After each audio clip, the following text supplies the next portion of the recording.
Welcome to A Slob Comes Clean, the podcast. I'm Dana K. White. I blog over at aslobcomesclean.com. That's where I share my personal deslobification process. As I figure out ways to keep my own home under control, I share the truth about cleaning and organizing strategies that actually work in real life for real people who don't love cleaning and organizing. Thanks for joining me today. This is podcast number 212, and I'm calling it Managing the Home While Dealing with Sickness or Medical Issues or whatever. I had mentioned, I think, sometimes I forget what I've mentioned in the past. Anyway, I had a hysterectomy 10 days ago now, as I'm recording this. So it's just kind of something that's on my mind. I know I've talked about this type of thing before, but, I feel like I've got some fresh things to talk about because it's my life right now. And so I'm sharing it. Just some thoughts that I have, things that I'm thankful that I've done in the past. That's what I'll be talking about in the second half, and just kind of the ways that we're managing right now. Because I think we're managing pretty well for me because, this is me. It's never going to be perfect. Anyway, but before I do that, let me just say that at the end of this podcast, if you are listening to this on or before May 6th, stay tuned at the end for my spiel about the Ultimate Homemaking Bundle. If you don't know what that is, I'll explain that. If you're not interested in hearing about it, or if you're listening after May 6th, 2019, I'll tell you when to turn off the podcast before I get to that spiel. Okay. All right. So how am I doing? Well, I just asked that like you care. So I'm just going to assume that you do. So I had my hysterectomy 10 days ago, and I'm really proud of the fact that my doctor said I was up there, like in the top, maybe he said I'm not like the very top most difficult hysterectomy that he's ever done before, but I'm kind of in probably the top, 5 to 10. So thank you very much. I am strangely proud of that. I told him that yesterday at my appointment, and he, as he often does, looked at me like I was crazy, but with a smile. So that's good, right? I'm always good. And you can totally look at me like I'm crazy as long as you don't hate me for it. But I had that. He explained yesterday that I will have soreness and pain for longer than most people do because mine was so difficult. I'm very thankful that the surgeon who specializes in intestines, which you're not supposed to deal with intestines with your hysterectomy, but my certain parts were stuck to other parts inside of me. Super gross, whatever. I did tell him yesterday, I don't want to see the pictures because I saw pictures in his folder. So please don't show me the pictures of my insides. Yeah, no, sorry. I'm proud of myself, but I don't want to see it. Anyway, the surgeon was available to come in and do part of it. So we were able, it could be so much worse. He said that he probably would have had to open me up vertically and not do the little laparoscopy, whatever. We did the robotic assisted laparoscopy. I don't even know if that's really the word. It's something that starts with a lap. Anyway, but we did a robotic.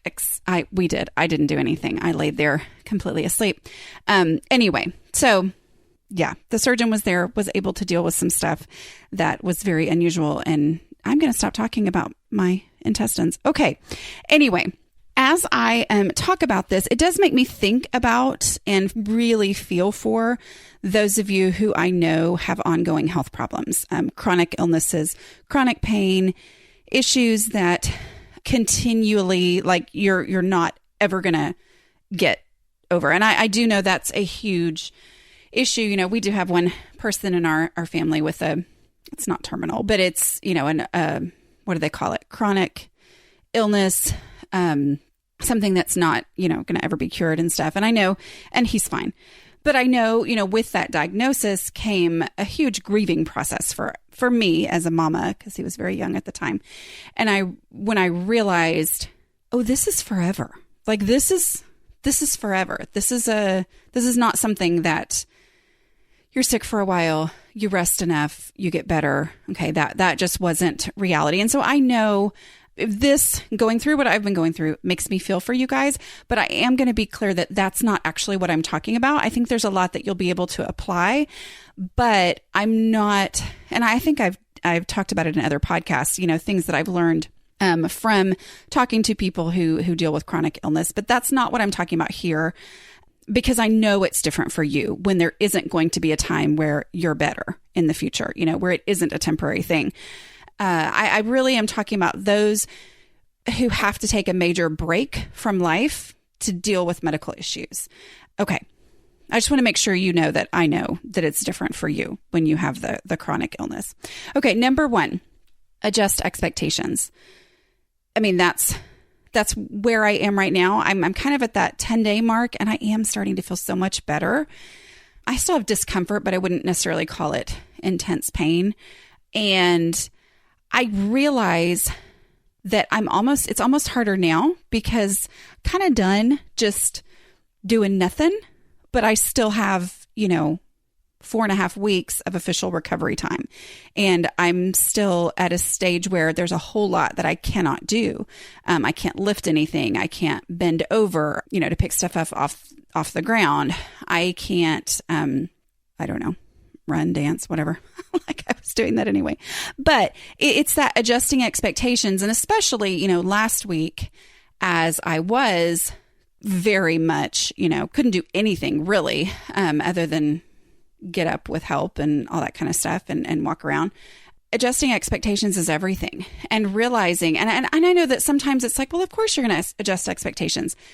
And yet somehow when you're in the middle of it, that idea that everything should just run exactly the same can be the thing that frustrates people like me more than anything. It's like, I want such and such and such and such and such and such to happen. And realizing it's not going to, and this is temporary. What I'm dealing with right now is temporary. I am going to get back. And so for right now, I can't have the same expectations for my home, for myself that I have at other times, the whole push through, get it done. Sometimes that's not possible. So adjusting those expectations and realizing that that's just the reality for right now is huge. Accepting help. My mother stayed with me, some in the, my husband actually spent the night in the hospital with me, which was really nice. But my mother was up there quite a bit and we were talking and she was just like, oh, Dana, why is it so hard for you to accept help? And I don't know why, but I blame her. I'm just kidding. Of course she blames my dad's family, but whatever. But just I don't mean that in a bad way, but I'm just saying, like, for some of us, it's more than others, it's hard to accept help and kind of getting over myself on that issue. I had friends who are like, do you need anything? And I'm like, no, we're going to be fine. I've got a 17-year-old driver. I've got my husband, my kids are old enough to cook. We're fine. We're fine. And yet, can I just tell you that the friends who didn't listen to me and set up some meals to be brought to us, oh my goodness, that was a huge blessing. I mean, it was so nice because you know what? Even though my family is capable and would totally have been fine, there's a mental piece of that. I think, what do they call it? Mental load for moms. I mean, it's just the reality that when people want to know what's going on for dinner, their heads turn toward me to ask because that's something that I generally take care of. And so knowing that people were going to bring us meals for several nights was so much more of a help than I ever would have even really imagined, which then also makes me even more motivated to help others in the future. I do help others, but it definitely was a reminder and extra motivating to help others in the future with that. But anyway, so accepting help really did help me. And then there's the other side of that, meaning I was going to have people in my home every day, except for like maybe 1 or 2 for the week after my surgery, which then was motivating to me to do what I could do. I couldn't do much, but it at least motivated me to remember to say, hey guys, I need y'all to do a 5-minute pickup before people get here to do this. I mean, so without that, I might not have even thought about doing some of those things. It motivated me to keep my dining room table clear. I totally closed the door to let them see into the kitchen, but it motivated me to clear that off enough for people to be able to put food on there. And that made me then feel better about my house as a whole. So I'm saying, so yes, accepting help was a huge help for me, but it also was a motivation because it kept me from being completely isolated. And my personal natural reaction to nobody's going to be in my house, and I also don't feel good right now and really can't do much, is, okay, then I won't do anything. I'm like, that helped me fight against that natural reaction. The next thing is do what I can do instead of worrying about what I wish I could do. This is a real thing that I personally struggle with and is probably the underlying issue for a lot of the emails that I get from people seeking help and advice. And that is worrying about what I wish I could do somehow keeps me from doing anything. Meaning, well, my house as a whole is a disaster. And I am currently unable to deal with a disastrous house. So then I feel paralyzed and I don't do anything. And a lot of this goes back to the whole project brain. The whole idea of I'm going to tackle my house as a project. That's how I used to live. I would, get my house spick and span, top to bottom. Yay, it's great, it's perfect. And then try to just go on with life without doing the boring daily stuff. And then my house would go back to being a disaster. And I didn't understand that it was because I was neglecting the little boring daily stuff. Okay, I was viewing my house as a project. Well, the extra big problem there for the person who ends up in a situation where they physically can't do everything like I'm in right now is if I have a project mentality about my house, then I feel like, well, I can't deal with my house because I've only ever dealt with it as a project, which required huge amounts of physical energy. It was like coast, coast, coast, and then climb a mountain, and then coast, coast, coast, and climb a mountain of doing my, so in my mind, cleaning my house was a huge physical thing. So when I can't do anything physically, then it makes me feel like, or I can't do much physically. It's like, well, then I'm not able to do anything. I can't clean my house because of this. Where now that I have this mentality and I realize that my house is not a project, it just simply does not work when I treat my house as a project, then I see the value and I know the impact of the daily small things, which then gives me something to do instead of worrying about what all I wish I could do. Does that make sense? I hope it does. It's very possible. I've used my energy this morning already, and so I'm very tired right now. So I hope I make it any sense. We'll see.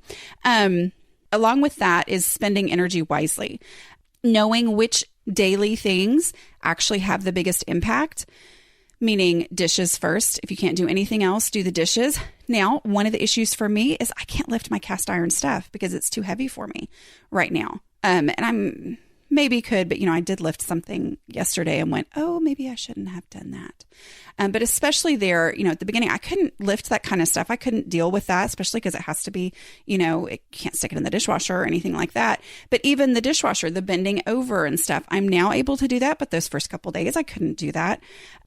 So, doing what I can of that instead of saying, well, I can't deal with my cast iron stuff, so I can't do the dishes. Well, yes, I could. I could do a few things, and those few things have an impact, but spending energy wisely, dealing with the most visible spaces, doing the things that have the biggest impact, 5-minute pickups, sometimes even if it's, the way I'm directing my family to do things. If I am going to declutter at this point, which I have been a little bit strangely, but doing it in a way where I, don't make a bigger mess, following my own strategies of taking everything there right now, because I can walk. I can totally walk. That maybe in your situation, you're in a different place for that, but I'm able to go from one place to another.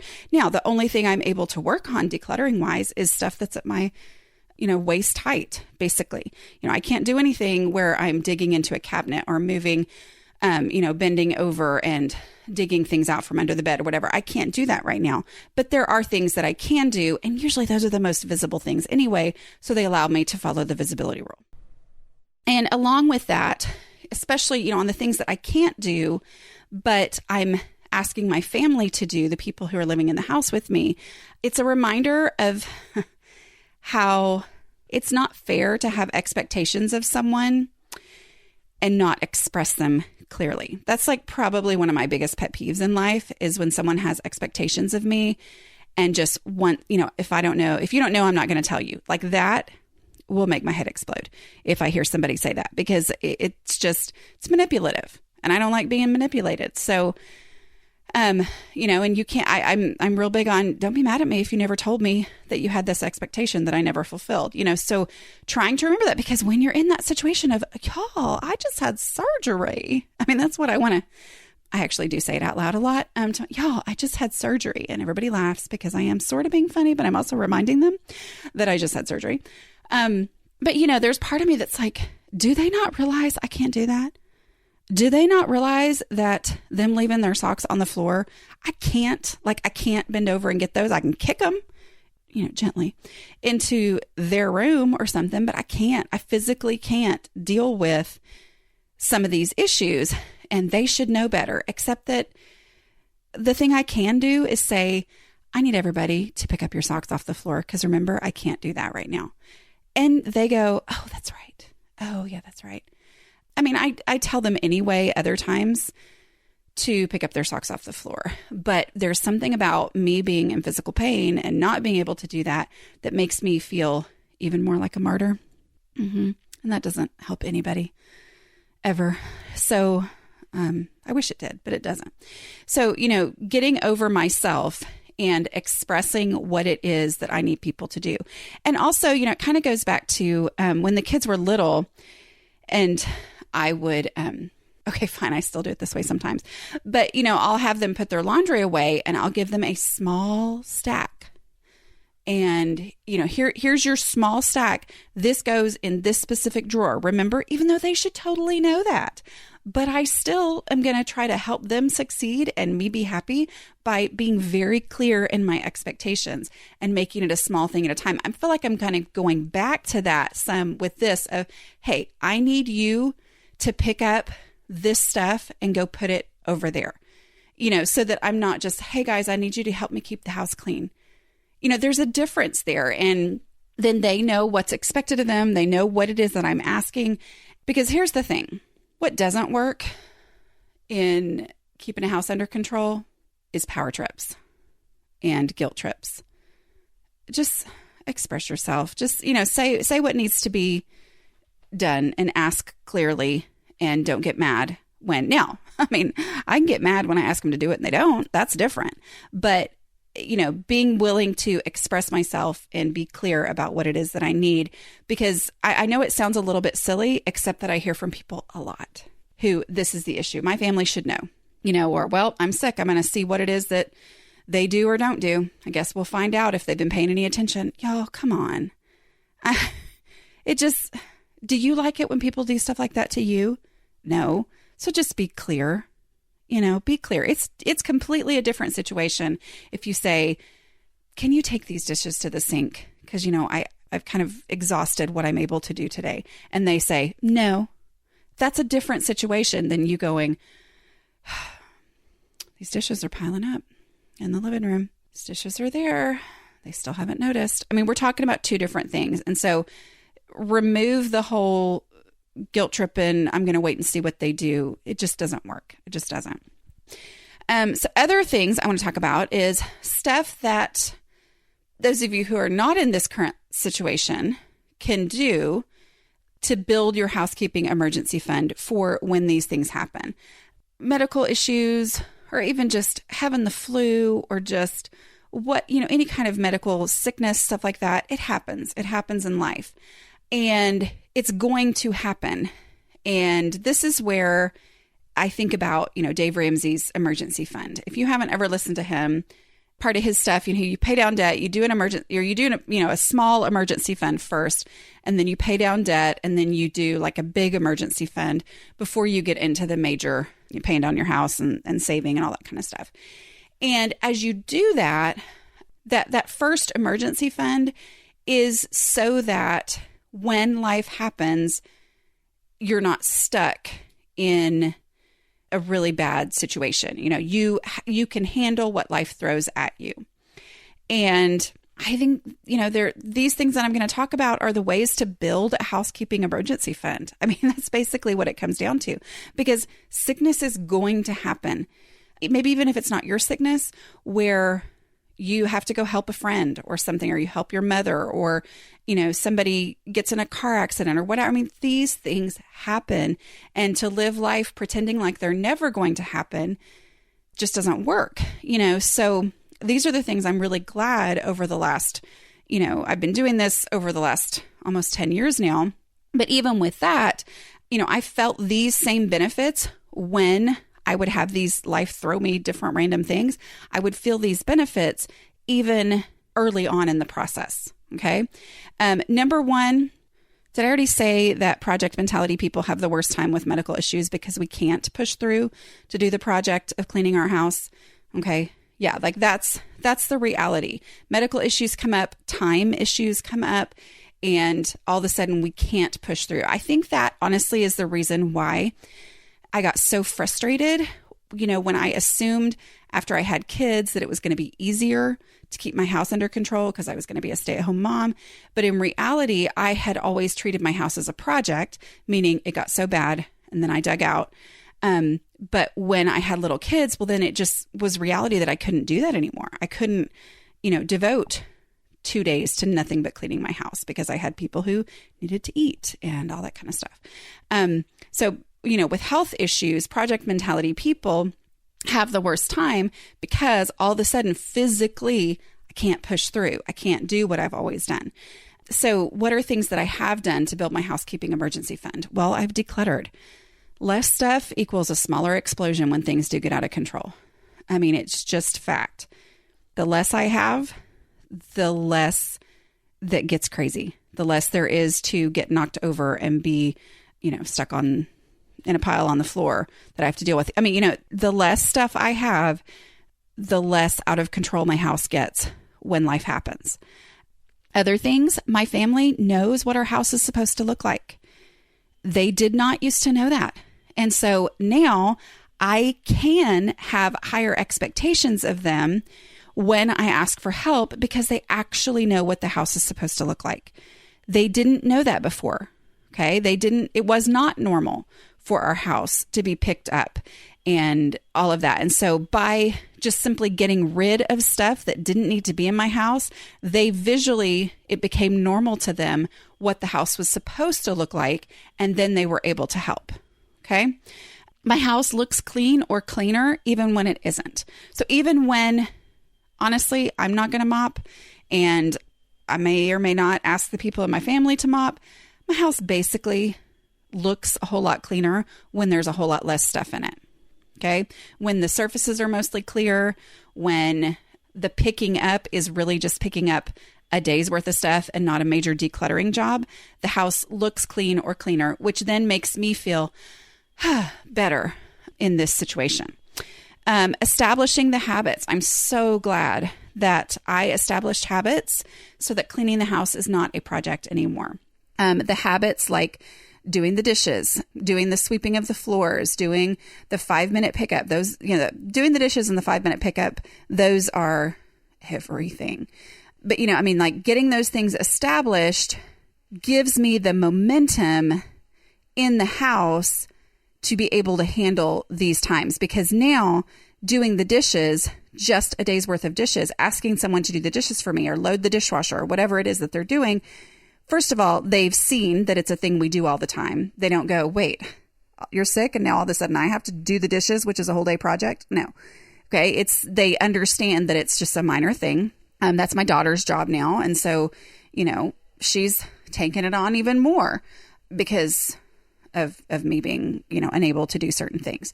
So that establishing of habits has such a huge impact on these times where life throws something at me that I can't handle.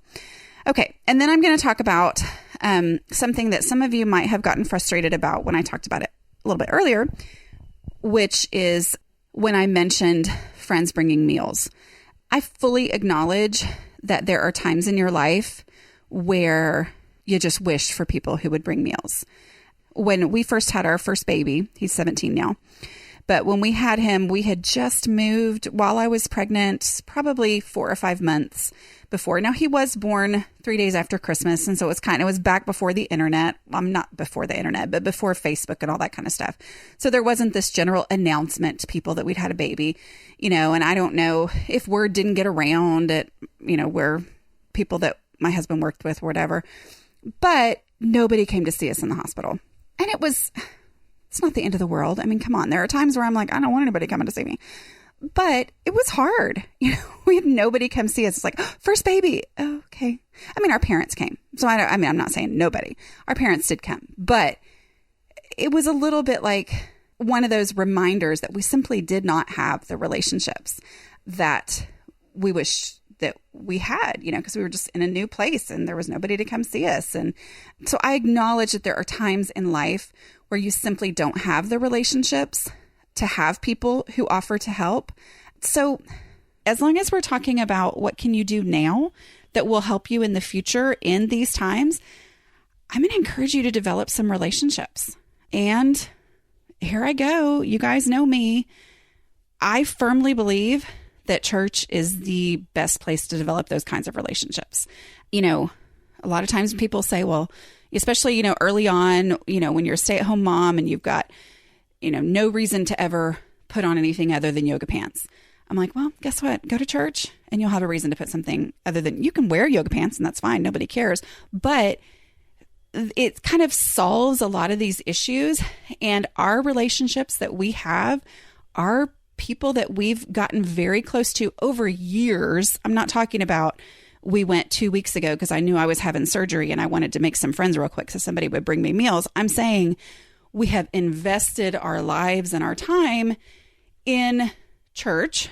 And by doing that, we have some very, very, very close relationships that I'm incredibly thankful for. And in these moments, I go, wow, I knew we had good friends, but I am so thankful for those good friends because, wow, this has really helped. So I'm going to say that I know that so many of you have been burned by churches, and I totally get that. And I'm so sorry for that. But try again, try big churches, small churches, try places in your area, and just give them several weeks of trying. If there's something about it you like, but you haven't met anybody yet, ask people, how do you meet people in this church? Like that kind of thing, be honest, because there's a lot of other people who are I would say so many of the people who are at church and super involved, that's their purpose is, yes, they're there because they love God and all that, but they also fully are honest and acknowledge the fact that they need relationships with people. And so just be honest. We're looking for relationships. If church is just completely out for you, well, what are some other ways that you could meet some people in your community, develop some relationships? Volunteer somewhere, volunteer at the library, volunteer at, a local schools. I mean, schools are always looking for volunteers. Maybe it's coming in and reading to people, whatever. You obviously may take some time to develop relationships with other adults by volunteering with children, but it does happen. And that's how people create these friendships. Talk to the moms at soccer practice.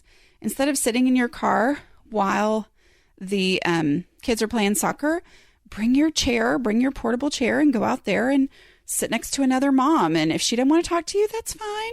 But try, because so many times people are just waiting for somebody else to reach out. So maybe be that person who reaches out.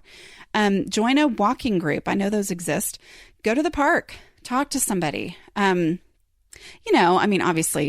you don't want to be weird if they're there with kids and you just, you know what I mean. But find those opportunities, find places where you can develop those relationships. Anyway, that's one of those things that I think, wow, this helped me so much. And we're the type of people, we need those relationships anyway. So we're very highly motivated to have relationships with people. But in these times, I think, oh, I'm so glad we've invested in so many people. And this has really helped me. So I hope that's helpful. I don't know.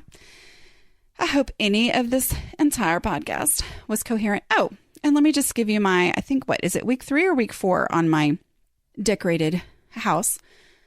I think that helps. I do. Again, I think with my living room being decorated, that it helps my family to know where things go and what it's supposed to look like. I really do. I think it's been a really good thing. I mean, that room that is officially decorated is the room that's staying the nicest. And I'm also motivated because when people come over to my house to bring me a meal, I'm like, hey, have you seen my living room? Come here. Anyway, and by the way, my mother loves my painted fireplace. I was worried that she wouldn't like it, but we didn't paint it solid. We painted it like it looks. She said, oh, it just looks like a different color brick that matches. You know, she's like, it's not just solid painted. Anyway, I really like it. And I was very excited that she loves it. Anyway, you guys who do not want to hear about Ultimate Homemaking Bundle because you are listening to this after it's over, which I think is May 6th, or you just don't want to hear about it, this is the time for you to go. I'll talk to you guys next week. Bye. Okay, those of you who want to hear about Ultimate Homemaking Bundle, keep listening.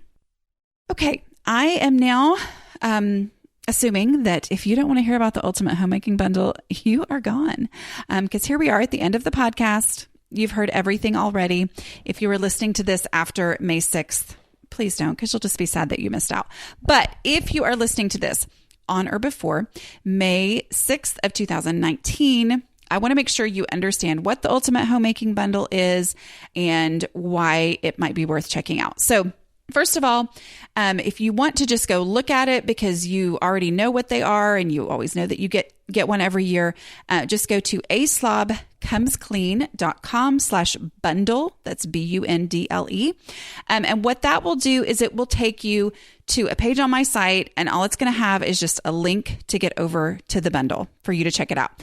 I do ask that if you're going to go check out the Ultimate Homemaking Bundle for this year, that you do go to aslobcomesclean.com/bundle instead of just going straight to their site, because that's how I get my affiliate commission, which, is how I get to call this stuff that I do my job. Anyway, so I appreciate those of you who do purchase through my link. But okay, so what is it? Well, it's 104 digital products. That's 30 e-courses and videos, 28 ebooks, 25 printable packs, 16 workbooks, 3 summits, and 2 membership sites. For real, that's a lot. Worth $2,294.37, but on sale for this limited time for $29.97. So here's how this works. It's a good deal for you if you will get $30 worth of value out of these products, which, I mean, you could easily 5% of the products. If you could use 5% of the value of this bundle, you've actually saved money. You know what I mean? Because we're talking $2,200, $2,300 worth of stuff that you're paying $30 for. So you don't need everything in it. But what I like to do is just go over and look at all the products that are included and go, oh yeah, that looks fun. That looks fun. That looks fun. I'm always thinking, if I saw this online on its own, would it make me go, oh, I kind of wish I had that? And if it does, then I put it on my little list. And I personally did that with this bundle. And just on a first go round of what kind of caught my eye, what piqued my interest, I believe it was $858.86 worth of products that caught my interest. And so now I can actually own all of those and go in, look at them and decide, do I really need this thing or whatever after I've purchased the bundle for $30. Does that make sense? Okay, so it's $30 and the full value is $22 something, $2,200 and something. But I personally am interested in $858 worth. I hope that makes sense. Anyway, so go over, look, just decide, is there enough that you really think you would actually use? Because you don't want it if you're not going to use it. I'm never going to tell you to get something that you don't need, even though it is digital products. So it's not going to take up physical space. It can be very overwhelming. So I would say, is there something that makes you go, oh, I really, really want that? Now, I am telling you, my course, the 5-Day Clutter Shakedown, which is valued at $40, is in the bundle. So that means that if you buy the bundle, you're getting, even if the only thing you use is my course, the 5-Day Clutter Shakedown, which I am very, very proud of. I mean, I'll just be honest. It's the principles from Decluttering at the Speed of Life, the book, but I show you exactly how they work. Anyway, if all you use is my course, you've saved $10 on that. And then you have all these other things that you now have access to that you can go pick and choose what would actually be valuable to you. Okay. But just to give you a couple of ideas of what it is. Again, if you're like, okay, I want to go, what was that link again? aslobcomesclean.com/bundle. All right. So there are different categories. There's creativity and decor, which is the one that's kind of caught my interest this time. There's a course that's valued at $47 called Brush Lettering 101. I know from going to the Pinners conferences on my book tour last year that brush lettering, hand lettering, oh my word, so incredibly popular. Possibly more popular than decluttering. Anyway, I really liked, there's a little ebook. It's like a $5.99 ebook, but hey, it adds to the value. How to choose paint colors for your home. That's something I've been thinking about a lot. Also, I do have up on my site the pictures of my living room that I know several of you had asked about. Let's see. For kids, there's a chore board printable pack. I know there's also a faith section. There are quite a few different decluttering courses. If you ever wonder to yourself, do I need to, if every single time you see a decluttering course come along, you think, oh, do I need to try that? Do I need to try that? I personally believe that mine is the one that you need. But this gives you a chance to look at quite a few different ones and just go, nope. Now you've actually seen it. Or maybe you'll learn the thing that will help you in your home. Oh, I like this. The printable educational poster bundle, laundry guidelines, and modern saints and capitals. But y'all, laundry guidelines to help kids remember how to do laundry. Let's see. In home management, there's my course, of course. How to host a crazy profitable garage sale. There's in the kitchen, baking supplies, pantry labels, fabulously festive meal planning and food storage printable pack, the Humboldt Homemakers meal planning printables bundle, which includes a 2-week Aldi meal plan. Let's see, there's access to the Get Organized HQ 2018 virtual summit, which I was actually a speaker at. That's a $49 value. So that alone makes the bundle price worth it. There's a habit tracker bundle printable. I really liked that. There's a parenting section. There is a self-care section. There's a work at home section. So there's all different kinds of things that are included. And I just wanted to make sure that you knew about it, that you knew it's time sensitive. It only goes through May 6th. The reason that they can offer all this at once is because of the limited time, because then that allows us to push it. And we as contributors get exposure to a lot of people we might not have exposure to otherwise, but it is a limited time that we're doing this. So that's the reason they're able to offer it for this crazy, ridiculous price. But obviously you don't need all that stuff, but just go check it out through my link, aslobcomesclean.com/bundle, and decide if it's something that actually makes sense for you because you would actually use it. All right. I really am ending now. I'll talk to you guys next week.